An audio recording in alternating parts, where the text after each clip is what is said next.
Lauman matud ba ang pag-ubos sa presyo sa bugas karong nagpagula na ug mandated price ceilings pinaagi sa executive order ni Pangulong Ferdinand Bongbong Marcos Jr.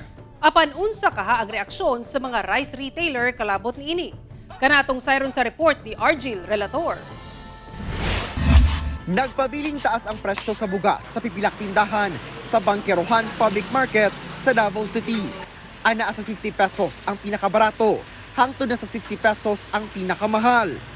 Ang taas nga presyo sa bugas sa tibuok nasod mao'y nagtukmod sa gobyerno nga mopagula og executive order sa pagpatuman og mandated price ceiling sa bugas. Diin ana alang dapat sa 41 pesos ang presyo sa matag kilo sa regular milled rice og 45 pesos ang well-milled rice.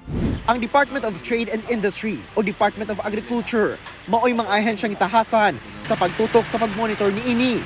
Hinoon, wala pa'y ipagula nga pahayag ang DA11 labos magpatuman sa price ceiling sa Davao Region. Alang sa pipila ka rice retailer sa Davao City, sa rice supplier palang daan, dapat daw ubos ang presyo. Sanglit wala matud pa sila'y kontrol ni ini, kay mag-agansab sila kung pila ang baligya gikan sa ilang supplier. Sama na pagmaligya sir ng 41 kapital na mahal man kayo. Depende na sir, kung barato ang kumpra, ibalik, pugos kung nagbaligya yung nga presyo, kaya mamay kuha sa gobyerno.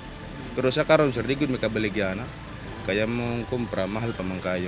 Apan, kaya baka nila ipatuman ang presyo nga nakalatid sa mandated price ceiling sa gobyerno? Sa atong laktod nga sitwasyon diri sa dakbayan sa Davao murag dili imposible na ngano in the first place the price of the rice per sack is 2.5 per sack a sack. So kung i-divide na nimo siya sa 50 kilo 50 pesos ang gawason. So imagine the fact nga kung magpatuman siya 41 to 45 that would cost around merely 2,000. So asa ang 500 mapunta?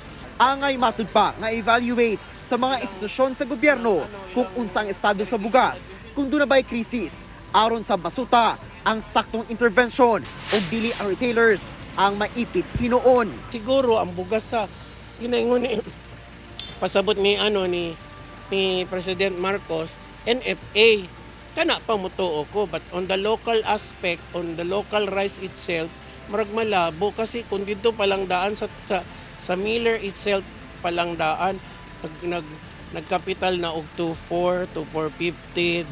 Kauban si Mature Awing sa kamera. Ako si Argil Relator para sa One Mindanao.